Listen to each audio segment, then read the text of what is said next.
Hello. Good afternoon, good afternoon, good afternoon. जुड़िए, जल्दी जुड़िए।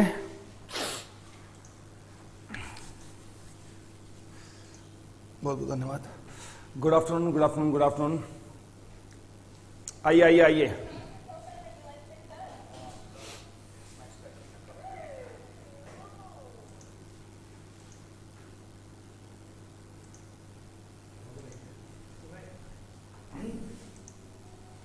जी जनाब, हम आ गए हैं, आप भी जल्दी जुड़िए।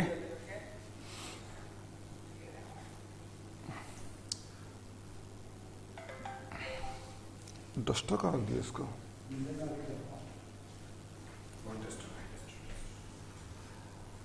नमस्कार नमस्कार सभी को नमस्कार। नीरज खन्ना, दीप हरियाणा, बट्टू जी, प्रियंका जांगड़ा, नीरज, भूपेश, सभी को नमस्कार जी।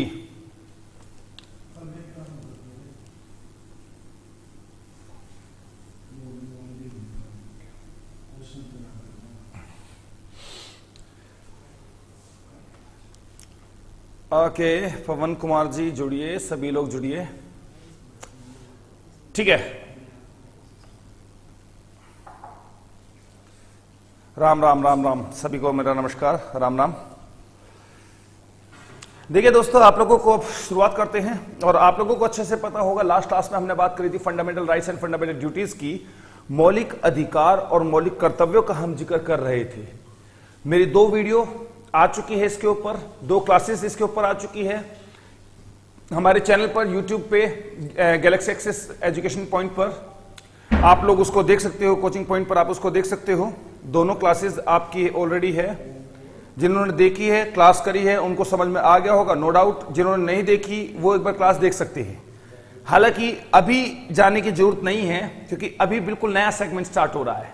नया सेगमेंट यानी कि मौलिक अधिकार, प्योरली कंप्लीट मौलिक अधिकार। इसका मौलिक कर्तव्यों से फिलहाल हम रिलेशन नहीं करेंगे, वो हम लास्ट के 2 क्लास में कर चुके हैं।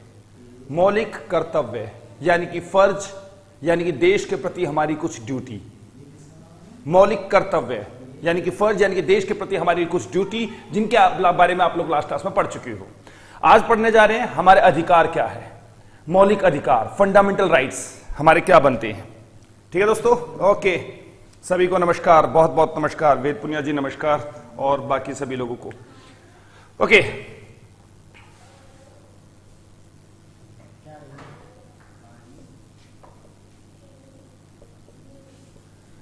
फंडामेंटल राइट्स यानी कि मौलिक अधिकार। देखिए स्क्रीन का, देखिए यहां एक शब्द को जानना आपके लिए बहुत ही जरूरी है। पहली बात तो मौलिक अधिकार का जो जिक्र हमारे संविधान में किया गया है, वो किया गया है पार्ट भाग 3 में। भाग 3 में इसका जिक्र हमारे संविधान में किया गया है। जैसे आप कोई भी एक किताब उठा लो, लाइक आपने जैसे मैथ की किताब उठाई, मैथ की किताब में, मैथ की बुक में आपको पहला चैप्टर मिल गया सपोज को एलसीएम एचसीएफ, है ना, और उसमें क्वेश्चन नंबर मिल गए 1 से लेकर 10 तक। नेक्स्ट चैप्टर आपका सपोज को मिल गया एवरेज, है ना, सेकंड चैप्टर, सेकंड भाग आपका एवरेज मिल गया है, ठीक है। उसी प्रकार से अगर क्वेश्चन नंबर हम देखेंगे तो 1 से 10 तो पहले में था, तो 10 से आगे ही आएगा, यानी कि 11 से कुछ आगे जाएगा, है ना। उसी प्रकार से अगर हम हमारे संविधान को देखें तो संविधान का भाग 3 यानी कि पहला चैप्टर जो यूनियन एंड स्टेट्स बोलता है, छोड़ो फिलहाल, 1, 2 और तीसरा, और आर्टिकल होता है 12 से लेके 35 के बीच में, अनुच्छेद। अगर कुछ चीजों को, जो छोटे लेवल के क्वेश्चंस अभी अगर मैं देखूं तो यहीं तक वो क्लियर हो जाते हैं कि मौलिक अधिकारों का जिक्र संविधान के किन अनुच्छेदों में है, तो वो पढ़ते हैं 12 से 35 और भाग पड़ता है भाग 3, ठीक है। यहां तक ओके है, यहां तक रिपीट ओके, यहां तक क्लियर है, साउंड क्लियर चल रहा है, ठीक है। यहां तक क्लियर है तो बताओ, तभी मैं आगे बढ़ पाऊंगा, या आगे क्लास आगे कंटिन्यू करता हूं, ठीक है। क्लियर है, जल्दी बताइए, क्लियर है, समझ में आ रहा है तो लाइक कर दीजिएगा, नहीं आ रहा तो डिसलाइक कर दीजिएगा, आपके सामने लिखा हुआ है लाइक का बटन, समझ में आए लाइक कर दो, नहीं आए डिसलाइक कर दो, मुझे दोनों ही पसंद है, लाइक भी और डिसलाइक भी। अभी तक तो ये था अभी तक का बेसिक, और अब हम आगे शुरुआत करेंगे थोड़ी देर में, थोड़ी देर में मतलब साथ के साथ में। ठीक है ठीक है ठीक है ठीक है, नहीं नहीं नहीं नहीं नहीं, उधर ही देखिए। अब बात को समझिए, कंसेप्ट को समझिए, और वो कंसेप्ट ये है मौलिक अधिकार। क्या होता है मौलिक, पहले इस शब्द को समझिए, या फंडामेंटल। फंडामेंटल यानी कि मौलिक का मतलब होता है बेसिक, और बेसिक का मतलब तो वो वस्तु जिसके बिना जीना लगभग नामुमकिन सा हो, जिसके बिना जिया ना जा सके। जैसे कि खाना, फूड। फूड हमारी जरूरत नहीं है सिर्फ, वो कोई लग्जरी आइटम नहीं है। लाइक जैसे कपड़े हैं, कपड़े के बिना इंसान जी सकता है। हमारे पूर्वज आदि मानव के टाइम पर वो बिना कपड़ों के रहते थे, और आज भी भारत में और दुनिया के कई देशों में कई लोग बिना कपड़ों के ही रहते हैं। तो कपड़े जरूरत है, लेकिन वो एक लग्जरी है, वो फंडामेंटल जरूरत नहीं है हमारी। जैसे गाड़ी, जैसे पंखा, जैसे एसी, ये सब हमारी जरूरत भले ही है। गरम मसाले, आइसक्रीम, टिक्की, गोलगप्पे, ये हमारी जरूरत भले ही होंगे, लेकिन ये मौलिक जरूरत नहीं है। मौलिक जरूरत जिसके बिना जिया ना जा सके, जैसे कि खाना, जैसे कि हवा। हवा के बिना आप नहीं जी सकते, किसी भी हालत में नहीं जी सकते हो। जैसे कि पानी, आप दूध के बिना एक पल के लिए जी सकते हो, चाय के बिना जी सकते हो, पानी के बिना नहीं जी सकते। दूध और चाय एक जरूरत है, एक नीड है, लेकिन पानी एक फंडामेंटल नीड है, एक मौलिक जरूरत है। तो उसी प्रकार से वो अधिकार जिनके बिना एक सम्मानजनक जीवन जीने की हम कल्पना भी नहीं कर सकते, एक सम्मान, डिग्निटी के साथ एक रेपुटेटेड जीवन की कल्पना भी नहीं कर सकते, उनको अधिकारों को हम बोलते हैं मौलिक अधिकार। क्या सिर्फ सांस लेना ही जिंदगी है? अगर मैं आपसे पूछूं तो ठीक है, लोग कहते हैं जीने का अधिकार हमारे पास है, लेकिन उसका मतलब यह नहीं है कि तुम सांस ले रहे हो। माना तुम सांस ले रहे हो, लेकिन पिताजी ने गले में पट्टा बांध रखा है, जैसे कुत्ते और जानवर को बांधते हैं, और उसी पट्टे के साथ साथ तुम्हारे को बाहर लेके जा रहे हैं, और उसी पट्टे को साथ साथ तुम्हारे को घर लेके आ रहे हो, घर लाते ही तुम्हारे को बांध देते हैं, खाना देते हैं फर्स्ट क्लास, जहां पर तुम बोलो। जी लोगे? अगर इसी प्रकार से रखा जाता है तो, मान लो पट्टा बांधकर, गले पर बेड़िया बांधकर रखा जाता है, तो ऐसे आप जी सकते हो क्या? शायद नहीं, बिल्कुल भी नहीं। या फिर अगर बंद कमरे में आपको रख दिया जाए, कमरा बोलो बहुत बड़ा सा है, एक पूरा सिनेमा घर जितना, उससे भी बड़ा कमरा, और बोलो जो तुम कहो वही उसमें दिया जाए, खाना पीना जो तुम मांगो वहां पर आएगा, टीवी, इंटरनेट, मोबाइल, एसी, सब कुछ आएगा, लेकिन पूरी जिंदगी तुम्हारे को एक ऑडिटोरियम में या एक हॉल में, एक बड़े ग्राउंड में जीना है। जाहिर सी बात है नहीं जी पाएंगे। तो जनाब, जिस प्रकार, मैं रिपीट कर रहा हूं, जिस प्रकार पानी, खाना और सांस लेना यानी कि हवा एक मौलिक जरूरत है, उसी प्रकार से वो अधिकार जिनके बिना जीना नामुमकिन है, हमारी तरक्की नामुमकिन है, हमारी तरक्की नामुमकिन है, हमारा विकास नामुमकिन है, उन अधिकारों को बोलते हैं मौलिक अधिकार। और आपको बता दूं, इन मौलिक अधिकारों को एक और नाम से पुकारा जाता है bills of rights. Bill of rights. तो अगर आपसे क्वेश्चन पूछा जाए, अब मैं थोड़ा लेवल बढ़ा रहा हूं, अगर आपसे क्वेश्चन पूछा जाए बिल ऑफ राइट्स किसको कहा जाता है, बिल ऑफ राइट्स किसको कहा जाता है, अगर ऑप्शन में मिल जाता है मौलिक अधिकार या फंडामेंटल राइट्स, तो कोई भी आंसर लगा देगा। थोड़ा बहुत तुक्का तो मार ही सकता है, राइट्स राइट्स। लेकिन अगर ऑप्शन में आता है भाग 3 यानी कि पार्ट 3, यहां पर कुछ लोग फंस सकते हैं। बिल ऑफ राइट्स क्यों कहते हैं? क्योंकि भारत में जो मौलिक अधिकार है वो हमने प्रेरणा ली है अमेरिका से, United states of America. United states of America यानी कि अमेरिका से हमने प्रेरणा ली है। अमेरिका के संविधान में मौलिक अधिकारों का विस्तार पूर्वक जिक्र था। अमेरिका के लोगों को समानता का अधिकार, स्वतंत्रता का अधिकार, ठीक है, equality rights, right of equality, right to liberty, ये सभी अमेरिका के लोगों के पास थे और विस्तार में उनका जिक्र था। हालांकि दुनिया में कई जगह और भी मौलिक अधिकारों का जिक्र किया गया है, लेकिन हमने जो भारत के संविधान में मौलिक अधिकारों को जोड़ा है वो जोड़ा है अमेरिका से प्रेरणा लेकर, अमेरिका से प्रेरणा लेकर। और अमेरिका के अंदर मौलिक अधिकारों को पुकारते हैं बिल ऑफ राइट्स के नाम से, बिल ऑफ राइट्स के नाम से, बिल ऑफ राइट्स के नाम से। ध्यान रखिएगा, एक नंबर 1। नंबर 2, हमारे इस मौलिक अधिकार को या फिर भाग 3 को एक और नाम से पुकारा जाता है मैग्ना कार्टा। अब कहोगे ये क्या शब्द आया जनाब? ये बहुत महत्वपूर्ण शब्द है। मैं थोड़ा डिटेल में जा रहा हूं, गहराई में समझिएगा। मैग्ना कार्टा क्या है? मैग्ना कार्टा असल में एक देश पड़ता है जिस देश का नाम है ब्रिटेन। आप सभी ने सुना भी होगा। ब्रिटेन के राजा हुआ करते थे जॉन प्रथम, और बात हो रही है कुछ अप्रोक्सीमेट 1215 की, सन 1215, आज से 800 साल पहले, 800 साल पहले, जब भारत में, जी, जब भारत में भी वो हुआ करते थे, कुछ सल्तनत काल हुआ करता था, है ना, गुलाम वंश, इल्तुतमिश, ऐसे सुने होंगे आप लोगों ने लोग। तब ब्रिटेन में एक राजा हुआ करता था जिस राजा का नाम था जॉन प्रथम। और जॉन प्रथम ने से पहले वहां पर राजा द्वारा या राजा के मंत्री द्वारा जनता का काफी शोषण किया जाता था। मतलब किसी मंत्री, लाइक मैं मंत्री हूं और मुझे अपने पड़ोसी से चिढ़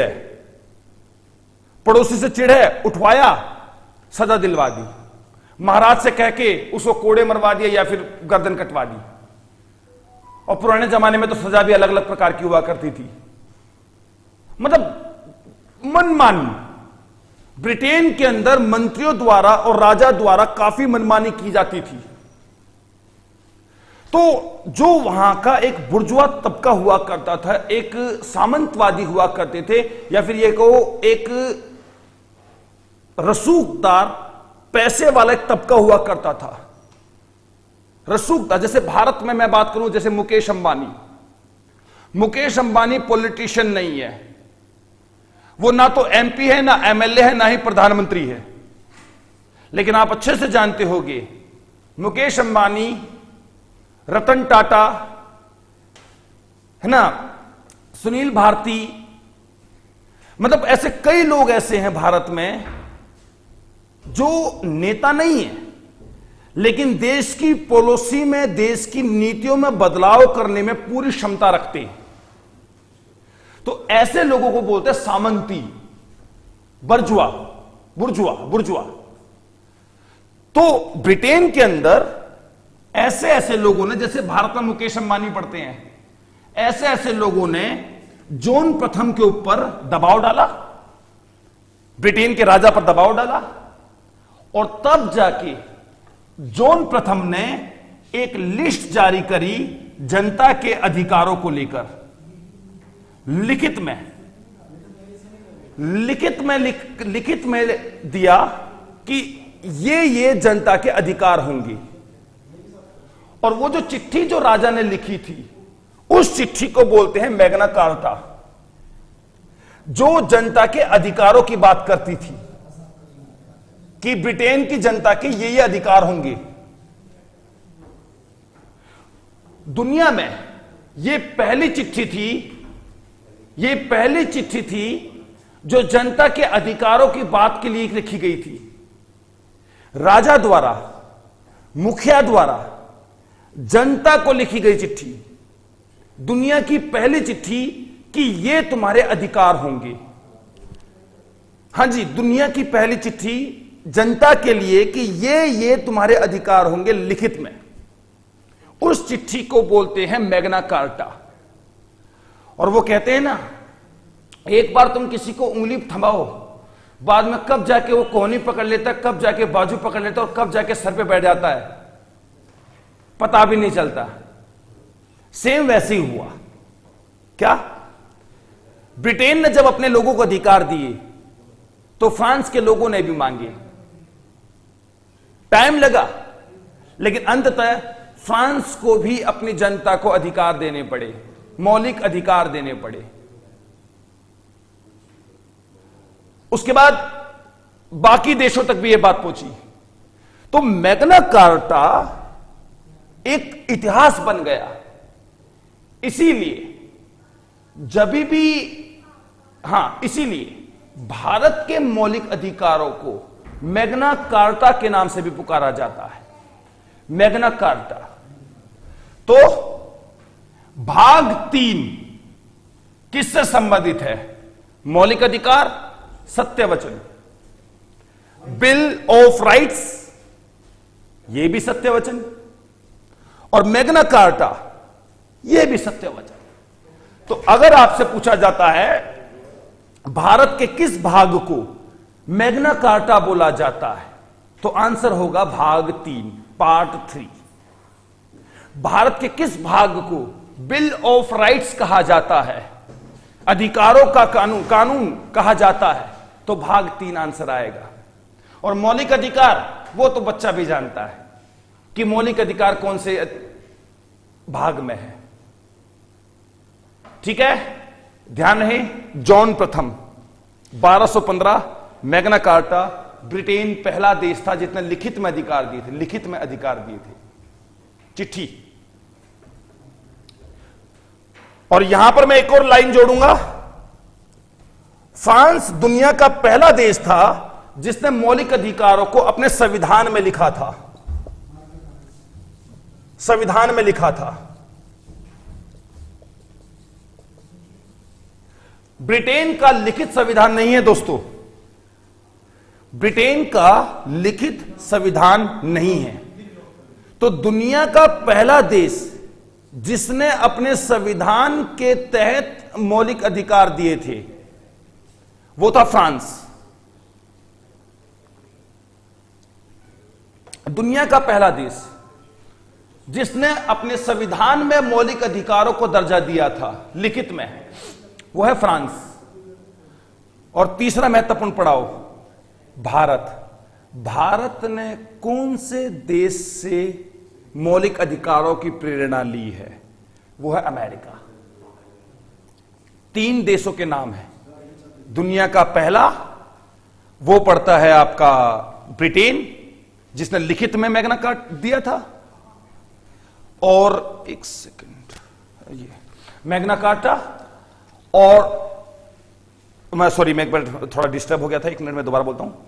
ब्रिटेन जिसने पहली बार, पहला देश था जिसने लिखित में मौलिक अधिकार दिए थे, जिनको बोलते हैं मैग्ना कार्टा। और यही पूरी दुनिया में फेमस है आज के टाइम पर। एक फेमस हो जाता है भैया, जैसे तुम लोगों को अगर कभी भी न्यूडल खानी है तो दुकान पे जाके क्या बोलते हो? भाई मैगी दे दे, क्योंकि मैगी फेमस हो रखी है। कभी भी दातुन करनी है, टूथपेस्ट करना है, सीधा जाके बोलते हो भैया कोलगेट दे दे। और वो दुकानदार भी बेवकूफ, वो बोलता कोलगेट कौन सी दूं? और फिर बच्चा फिर और बेवकूफ, वो बोलते था पतंजलि दे दे। मैं मांगने कोलगेट गया था, उसने पूछ लिया कौन सा, तुमने कह दिया पतंजलि दंत कांति। वही जैसे रट रखा है एक प्रकार से। ठीक है। और फ्रांस दुनिया का पहला देश है जिसने अपने संविधान में मौलिक अधिकारों को दर्जा दिया था। और हम, भारत ने जो मौलिक अधिकार लिए हैं, जिससे प्रेरणा ली है, वो अमेरिका से लिए हैं, क्योंकि अमेरिका में थोड़े और विस्तार पूर्वक मौलिक अधिकारों का जिक्र है, और विस्तार पूर्वक। तो मैं ये डिटेल में ये सारी बातें आपसे जिक्र कर रहा हूं, स्क्रीन पर देखने जा रहा हूं मैं। समझ में आया? यस करो और साथ में लाइक करो। समझ में नहीं आया, लाइक करना जरूरी है, कमेंट में नहीं। यहां पर जो यूट्यूब पर लाइक का बटन बना हुआ है, थंब का साइन बना हुआ है, नहीं समझ में आया डिसलाइक कर दो। पसंद आ रहा है लाइक कर दो, नहीं आ रहा डिसलाइक कर दो। मैं देख रहा हूं आप लोगों को यहां पर।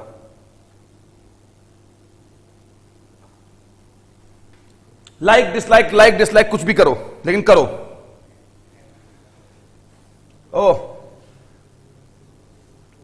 ओह मार्कर चेंज। अरे मार्कर तो ठीक होगा शायद, नहीं। अरे देखने के बाद दूसरा मार्कर। ओके, सबको क्लियर चल रहा है, ठीक है।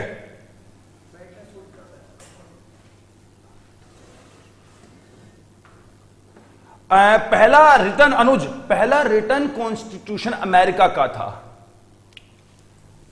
अमेरिका का था। पहला रिटर्न कॉन्स्टिट्यूशन अमेरिका का था, जी हां, अमेरिका का था पहला रिटर्न कॉन्स्टिट्यूशन। लेकिन अधिकारों का जिक्र उसमें बाद में जुड़ता है। मौलिक अधिकारों की प्रेरणा पहले फ्रांस ने लेता है। ओके, मार्कर का देखना शायद। ओके चलो क्लियर है, ठीक है। लाइक करते रहना वरना डिसलाइक कर देना। चलो आगे बढ़ते हैं हम लोग।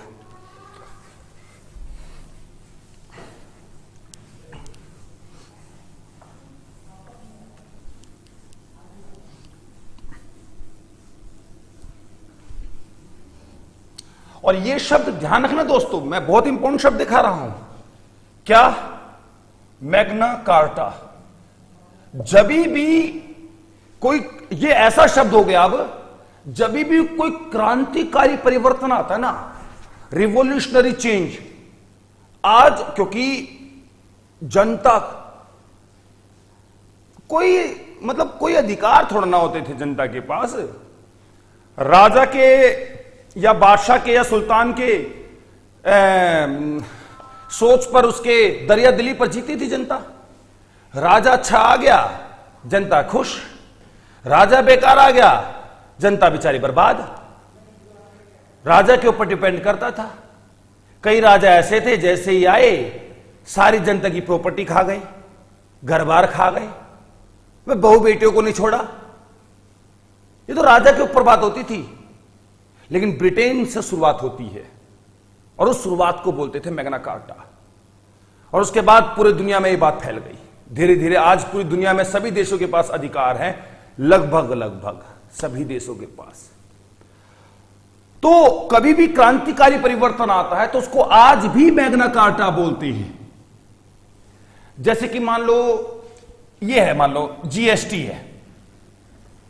अब मान लो कल को जीएसटी की वजह से भारत की इकोनॉमी बिल्कुल ऐसे बूम आ गई, बिल्कुल बूम। जीएसटी की वजह से भारत इतना जबरदस्त सुपर पावर बन गया एक प्रकार से। तो भविष्य में कहा जाएगा एक प्रकार से जीएसटी को भारतीय इकोनॉमी का मैग्ना कार्टा, भारतीय अर्थव्यवस्था का मैग्ना कार्टा कहा जाएगा। है नहीं, मैं कह रहा हूं कहा जाएगा। मैं एग्जांपल ले रहा हूं, एग्जांपल। उसको ना मैग्ना कार्टा कहा जाता है जनरली, जो क्रांतिकारी परिवर्तन होता है एक प्रकार से, ठीक है। ऐसी चाहे कोई भी बात आती हो, चलो ठीक है। अब हम बात करते हैं जब भारतीय संविधान में मौलिक अधिकारों को जोड़ा गया था। जी हां, यह शुरू से थे। 26 जनवरी 1950 से ही मौलिक अधिकार भारतीय संविधान में हुआ करते थे। तब मौलिक अधिकारों की संख्या थी कुल मिला के 7। इस बात को ध्यान रखिएगा, 7 मौलिक अधिकार आपके लिए हुआ करते थे, ठीक है। भाग 3 में, पार्ट 3 में, अनुच्छेद 12 से लेके 35 में 7 मौलिक अधिकार दिए गए थे। और ये थोड़ा सा ऊपर हो गया, कोई बात नहीं, मैं नीचे लिख लेता हूं। और ये आपके सामने है स्क्रीन पर 3 आर्टिकल नंबर 12 से लेके 35 के बीच में ये 7 मौलिक अधिकार जो आपकी स्क्रीन पर हैं। जैसे पहला मौलिक अधिकार राइट टू इक्वालिटी, समानता का, आप इसमें स्क्रीनशॉट ले सकते हो, स्क्रीनशॉट ले सकते हो इसके। समानता का अधिकार, स्वतंत्रता का अधिकार, शोषण के विरुद्ध अधिकार, धर्म की स्वतंत्रता का अधिकार, सांस्कृतिक और शैक्षिक अधिकार, संपत्ति का अधिकार और संवैधानिक उपचार का अधिकार। मैं समझाऊंगा इनको एक एक करके, क्योंकि ये जो अधिकार आपके सामने हैं इनको अभी टाइम लगेगा, कम से कम 4 क्लासेस। जी हां, इतनी जल्दी नहीं निमटने वाले हैं ये अधिकार। देखिएगा, आपने लिख भी लिया होगा। सबसे पहला अधिकार कौन सा है? समानता का अधिकार। समानता का अधिकार वो है अनुच्छेद 14 से लेके 18 तक। देखो 12 से 35 तक मौलिक अधिकार है, तो 14 से 18 तक पहला अधिकार हुआ करता है जो आपने लिख लिया होगा, समानता, right to equality, right to equality. ठीक है, कई लोगों में दिमाग में आएगा शायद, सर आर्टिकल 12 और 13 कहां गए? मैं पढ़ाऊंगा आपको, मैं एक एक करके सारे के सारे आपको पढ़ाऊंगा। ठीक है, लेकिन मैं रिपीट कर रहा हूं, पसंद आ रहा है लाइक करते चलो, नहीं आ रहा डिसलाइक करो। मेरे को डिसलाइक भी बहुत अच्छे लगते हैं ताकि पता रहे। ठीक है, पसंद आए लाइक, नहीं तो डिसलाइक। दूसरा मौलिक अधिकार 12 और 13 में पढ़ाऊंगा आपको डिटेल में, और बने रहिएगा। यह नॉलेज आपको नहीं मिलने वाली, किताबों से भी नहीं। और जो भी आपको YouTube सेशन वगैरह देखना है देख सकता है, अपने भाई बंधुओं से दिखवा सकता है। एक ही जगह पर सारी चीजों के बारे में जो आपको बताया जा रहा है, इसके ढंग से नोट्स बनाइएगा और अपने साथियों को भी दीजिएगा। नोट्स नहीं दे सकते तो क्लास का रेफरेंस दे दीजिएगा, वो क्लास करिए। ओके, दूसरा मौलिक अधिकार है 19 से लेके 22 तक, स्वतंत्रता का अधिकार। स्वतंत्रता का अधिकार, हां, right to liberty, right to liberty या राइट टू फ्रीडम। तीसरा मौलिक अधिकार है 23 और 24। 23 और 24 यह है आपका शोषण के विरुद्ध अधिकार, शोषण के विरुद्ध, right against exploitation, right against exploitation. अगर किसी ने नहीं लिखा, मैं 1 सेकंड और दे रहा हूं, मैं 1 सेकंड और दे रहा हूं, आप स्क्रीनशॉट ले लो। मैं यहां पर लिखूंगा 1 2 3 4, स्क्रीन पर आपके पास है ही 1 2 3 4, स्क्रीनशॉट ले लो मोबाइल से, वरना साथ के साथ लिख लेना। तो पहला अधिकार है समानता का, दूसरा है स्वतंत्रता का, तीसरा है शोषण के विरुद्ध अधिकार, और चौथा अधिकार 25 से लेके 28 धार्मिक अधिकार। 25 से लेके 28 धार्मिक अधिकार। पांचवा अधिकार है 29 अनुच्छेद, आर्टिकल 29 से 30, सांस्कृतिक एवं शिक्षा संबंधी अधिकार। सांस्कृतिक एवं शिक्षा संबंधी अधिकार यानी कि cultural and educational right, cultural and educational right. यह अधिकार ध्यान रखिएगा दोस्तों। छठा आर्टिकल 31, संपत्ति का अधिकार। कई लोग समझ गए होंगे संपत्ति के अधिकार का नाम सुनते ही, कुछ गड़बड़ है यहां पर। संपत्ति का अधिकार का नाम सुनते ही कई लोग समझ गए होंगे कुछ गड़बड़ है यहां पर, बताएंगे उसके बारे में। संपत्ति का अधिकार, और मैं थोड़ा इस साइड लिख देता हूं।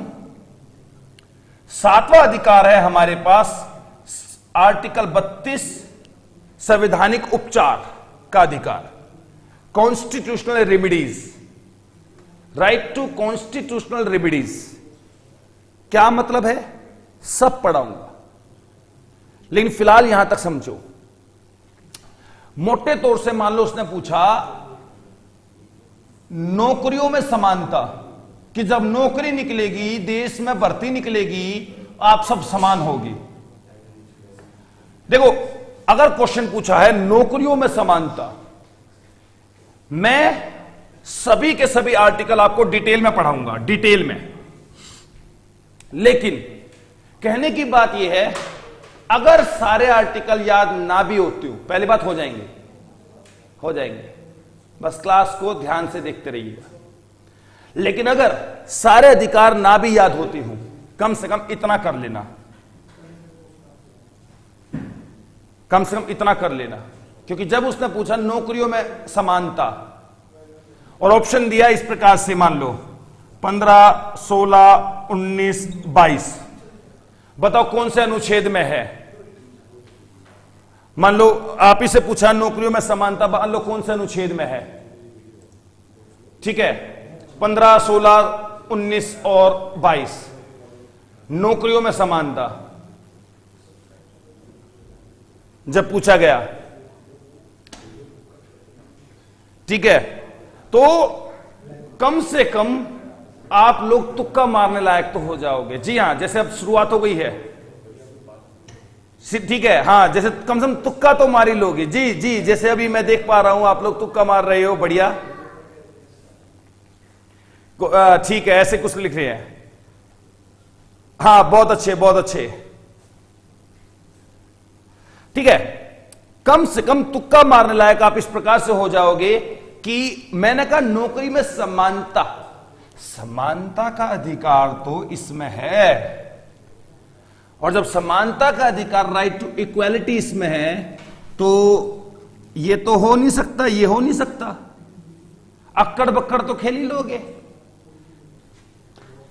हालांकि कंपटीशन आज के टाइम पर ऐसा होता है कि आपको सटीक जानकारी होना जरूरी होता है।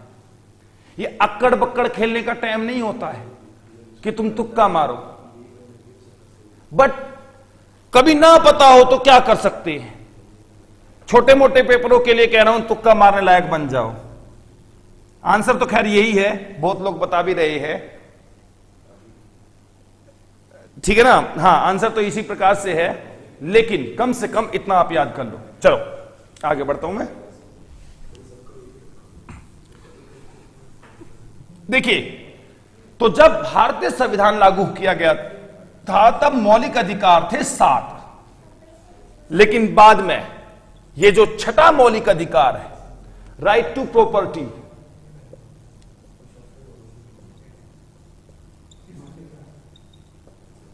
संपत्ति का अधिकार, इसको 44वें संशोधन के तहत 1978 में हटा दिया गया है।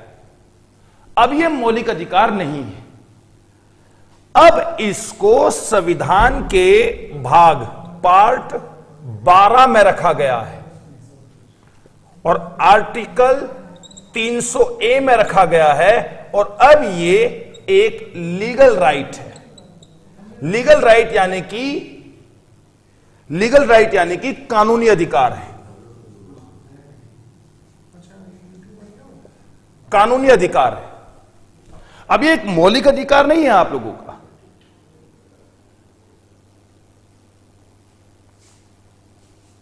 जी हां, अब संपत्ति का अधिकार मौलिक अधिकार नहीं है, तो वर्तमान में आपके पास अधिकार बचे हुए हैं 6। हालांकि ये 6 अधिकार बहुत ज्यादा है, ये भी बहुत अच्छे अधिकार है हमारे पास, कोई कमी नहीं है यहां पर। लेकिन निम्नलिखित में से कौन सा अधिकार को मौलिक अधिकारों की श्रेणी से निकाला जा चुका है, तो वो बनता है आपका संपत्ति का अधिकार। संपत्ति का अधिकार वर्तमान में क्या है, वो है कानूनी अधिकार। इसमें फर्क क्या है मैं बताता हूं थोड़ी देर में, मतलब अभी के भी बताऊंगा। संपत्ति का अधिकार अब कहां है, पहले था अनुच्छेद 31 में, जो है डिलीट, अब वो है अनुच्छेद 300A में। पहले था भाग 3 में मौलिक अधिकार में, अब पड़ता है वो भाग 12 में। भाग 12 में बहुत दूर जाके इस प्रकार से मौलिक अधिकार आपका बनता है। संपत्ति का अधिकार, चलो मैं यहां तक आप लोगों से देखना चाहूंगा।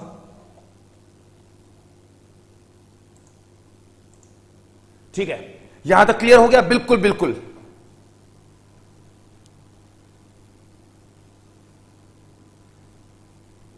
विधिक अधिकार, बिल्कुल सही वाणी जी, बिल्कुल सही, विधिक अधिकार।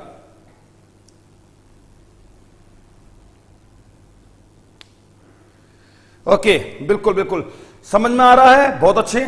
आगे बढ़ते हैं हम लोग। यस कीजिए, क्लियर कीजिए, क्लियर क्लियर क्लियर कीजिए जल्दी।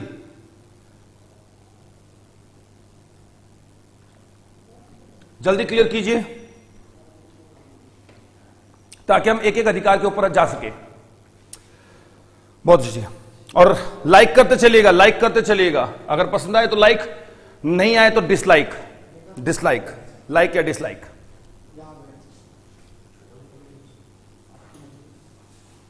ओके, क्लियर है। कोई भी डाउट हो, कोई भी क्वेश्चन हो, हम सब के सब यहां पर स्क्रीन पर देख रहे हैं, कोई क्वेश्चन मिस नहीं होना चाहिए बस। ठीक है, ओके। लाइक कर दीजिएगा अगर पसंद आए तो, समझ में आए तो क्वेश्चन सब कुछ। बाद में आप लोगों को क्वेश्चन आंसर्स भी दिए जाएंगे, एक बार कुछ मौलिक अधिकार करा लिए जाए उसके बाद। ठीक है, फिर हम शुरुआत करेंगे। अब देखिए दोस्तों, जैसा कि हम लोग जानते हैं, पहला मौलिक अधिकार है समानता का अधिकार। समानता का अधिकार, right to equality, article number 14 से लेकर आर्टिकल नंबर 18 के बीच में। लेकिन मौलिक अधिकार तो आर्टिकल 12 से लेके 35 के बीच में है।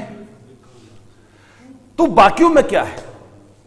तो आर्टिकल 12 में क्या है?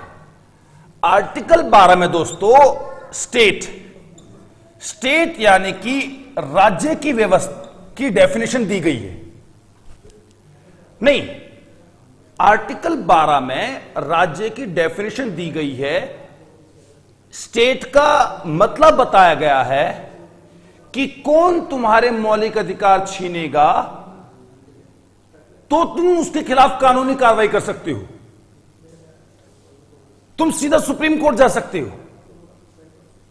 लाइक फॉर एग्जाम्पल, अगर मैंने आपको गिरफ्तार कर लिया, मतलब मैंने आपको कमरे में बंद कर दिया, मैंने आपको कमरे में बंद कर दिया और ताला लगा दिया, और जाहिर सी बात है 1 दिन 2 दिन हफ्ता 10 दिन फेंके रखा, आप मेरे खिलाफ सुप्रीम कोर्ट नहीं जा सकते हो,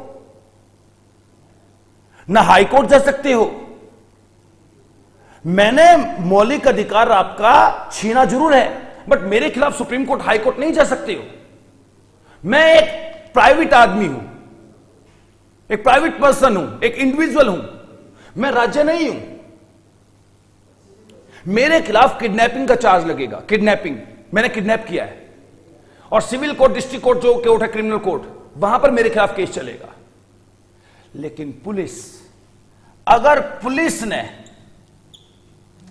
आपको गिरफ्तार किया और 2 दिन 3 दिन 4 दिन उसको हवालात में आपको पीटे जा रहे हैं, शायद आपको पता होगा 24 घंटे के अंदर मजिस्ट्रेट के सामने पेश करना पड़ता है। अगर गिरफ्तारी होती है तो 24 घंटे के अंदर मजिस्ट्रेट के सामने पेश करना पड़ता है। तो अगर मैं कहूं पुलिस आपको गिरफ्तार करती है और गैर कानूनी तरीके से पकड़े रखती है, तो आप सुप्रीम कोर्ट जा सकते हो, सीधा सुप्रीम कोर्ट। डिस्ट्रिक्ट कोर्ट जरूरत नहीं है, हाई कोर्ट जरूरत नहीं है, क्योंकि अगर हमारे मौलिक अधिकार छीनते हैं तो हम सीधा सुप्रीम कोर्ट जा सकते हैं। ना district court, criminal court, civil court, mobile court, session court, high court, किसी की जरूरत नहीं है। सीधा दिल्ली सुप्रीम कोर्ट का दरवाजा खटखटाएगा और सुप्रीम कोर्ट को हमारी बात सुननी पड़ेगी। क्यों? यह मैं पढ़ाऊंगा क्यों।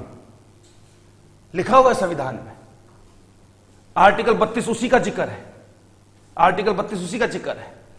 ओके, तो कहने का मतलब यह है, आर्टिकल 12 में राज्य की व्याख्या की गई है। और राज्य कौन है? सभी सरकारी संस्था। सभी सरकारी संस्था का मतलब हरियाणा पंजाब नहीं, सभी सरकारी व्यवस्था, राष्ट्रपति, उपराष्ट्रपति, प्रधानमंत्री, सभी नेता, एमएलए, एमपी, हरियाणा रोडवेज। अब मान लो मैं अपनी गाड़ी में ना बिठाऊं, जबरदस्ती है मेरी गाड़ी, मैं ना बिठाऊं, मेरे खिलाफ केस थोड़ा ना कर दोगे कि मास्टर ने बिठाया नहीं गाड़ी में। हां, लेकिन हरियाणा रोडवेज ना बिठाए ये कहते हुए कि तुम तो महिला हो, या तुम तो मुसलमान हो, या तुम तो हिंदू हो, या तुम तो ब्राह्मण हो, कुछ भी बहाना लगाते हुए अगर हरियाणा रोडवेज तुम्हें बिठाने से मना कर दे, डीटीसी दिल्ली जो ट्रांसपोर्ट कॉर्पोरेशन है, डीटीसी, वो तो आप सुप्रीम कोर्ट जा सकती हो, क्योंकि सभी सरकारी व्यवस्था वो राज्य की व्याख्या में आती है। जैसे कि Indian oil corporation, Bharat petroleum, Hindustan petroleum, NTPC, या जो आप इंडियन रेलवे, पोस्ट ऑफिस, नौवाहन, सब कुछ सरकारी व्यवस्था वो राज्य की डेफिनेशन में आती है, या प्राइवेट व्यवस्था जो सबके लिए खुली हुई है, ठीक है, उसको बोलते हैं आर्टिकल 12 के तहत राज्य की व्याख्या। तो मैं रिपीट कर रहा हूं, राज्य सिर्फ हरियाणा, पंजाब, यूपी, बिहार नहीं, सभी सरकारी व्यवस्था। मैं अपनी गाड़ी में ना बिठाऊं, अपनी कार में ना बिठाऊं, चलता है, लेकिन हरियाणा रोडवेज, दिल्ली रोडवेज या डीटीसी या पंजाब वो मना नहीं कर सकती है। सुप्रीम कोर्ट में केस हो जाएगा खिलाफ, ठीक ना। मैं अपने घर में ना घुसने दूं, चलेगा। और क्यों घुसने दूं बे, कौन हो तुम, अपने घर में क्यों घुसने दूं? लेकिन कोई होटल, कोई रेस्टोरेंट, कोई मंदिर, कोई मस्जिद, कोई गुरुद्वारे, ठीक है, सरकारी दफ्तर, सरकारी ऑफिस, सरकारी स्कूल या प्राइवेट स्कूल या रोड पर निकलने ना दे, तो सुप्रीम कोर्ट में केस हो जाएगा, क्योंकि वो सब कुछ सरकारी है, मतलब सब कुछ राज्य की व्याख्या में आता है। तो आर्टिकल 12, और आज मैं लास्ट आर्टिकल करूंगा आर्टिकल 13, बाकी हम नेक्स्ट क्लास में से करेंगे। आर्टिकल 13 कहता है कि संविधान में संशोधन करके,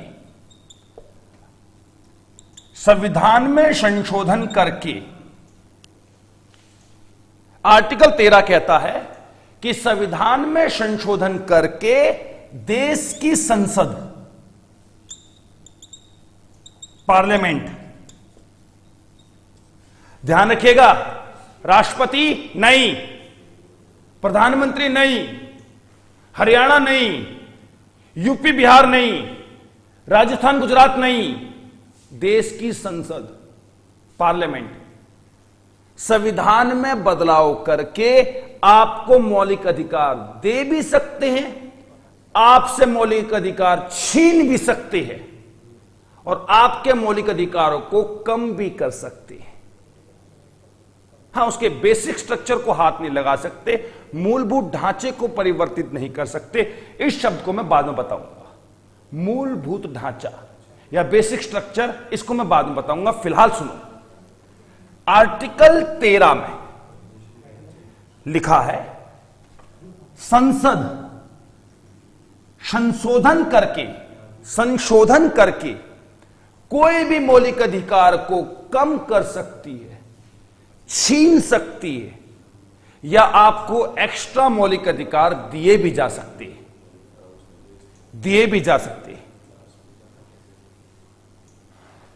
यही वजह है संपत्ति का अधिकार आपसे छीन लिया गया है। ऐसे ही नहीं छीना, संशोधन करके छीना, कोई आदेश या फरमान जारी करके नहीं छीना, अमेंडमेंट करके छीना। 44वां अमेंडमेंट 1978, आपसे मौलिक अधिकार छीने जा सकते हैं, खत्म किए जा सकते हैं। हालांकि यहां पर एक शब्द है बेसिक स्ट्रक्चर, मूलभूत ढांचा, जो नहीं छीन सकते, उसको मैं कभी और पढ़ाऊंगा, वो बहुत बड़ा शब्द है। अभी तक मुझे बताओ, अभी तक क्लियर चल रहा है? और अगर क्लियर चल रहा है तो लाइक करो, नहीं समझ में आ रहा है डिसलाइक करो, सीधी सी बात। क्लियर है? लाइक, नहीं है डिसलाइक।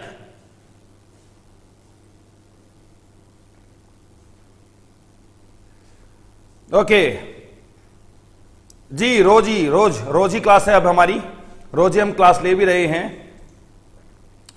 और ओके, चेंज नहीं, मूलभूत ढांचे में चेंज नहीं किया जा सकता। हाँ बिल्कुल मानी जी, नहीं चेंज किया जा सकता मूलभूत ढांचे में, लेकिन मूलभूत ढांचे को मैं बताऊंगा। लाइक करो डिसलाइक करो, लाइक करो डिसलाइक करो, जो भी करो लेकिन करो।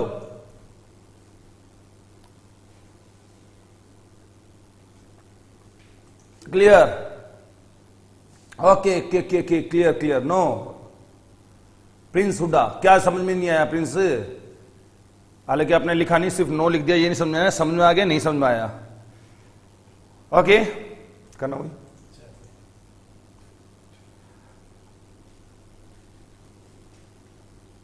ओके ठीक है। हाँ, सुबह 10 बजे से हमारी क्लास स्टार्ट हो जाती है, 10 से 1 बजे के बीच में, ठीक है ना। और टेलीग्राम, हमारा टेलीग्राम ज्वाइन कीजिएगा, Galaxy axis coaching point Sonipat, Galaxy axis coaching point, जो हमारा यूट्यूब चैनल का नाम है।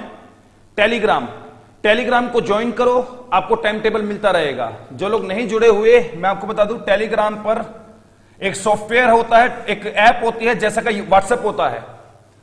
व्हाट्सएप से काफी अच्छा भी है, लोग आजकल बहुत यूज कर रहे हैं उसको। टेलीग्राम है, उस पर आप ज्वाइन करो, आपको मैसेज मिलते रहेंगे। लड़का हो या आप लड़की हो, आपकी आइडेंटिटी पूरी गुप्त रहती है उसमें, प्राइवेसी बहुत अच्छी हमने सेट कर रखी है, ठीक है। तो उस पर आप करिएगा और आपको टाइम टेबल मिलता रहेगा कब कौन सी क्लास स्टार्ट होती है, ठीक है दोस्तों। मैंने बताया 12, जिसमें राज्य की व्यवस्था है। राज्य किसको बोलते हैं? सभी सरकारी चीज, Haryana police, Delhi police, Haryana roadways, Delhi roadways, NHAI, national highway authority of India, सभी सरकारी स्कूल, हॉस्पिटल, सब कुछ वो स्टेट की व्याख्या में आता है। आप लोग अब तक समझते थे स्टेट का मतलब Haryana, Punjab, UP, Bihar, but article 12 में राज्य की व्याख्या है, जिसके तहत सब कुछ राज्य है जो सरकारी है, जिसमें सरकार का थोड़ा बहुत भी पैसा लगा हो।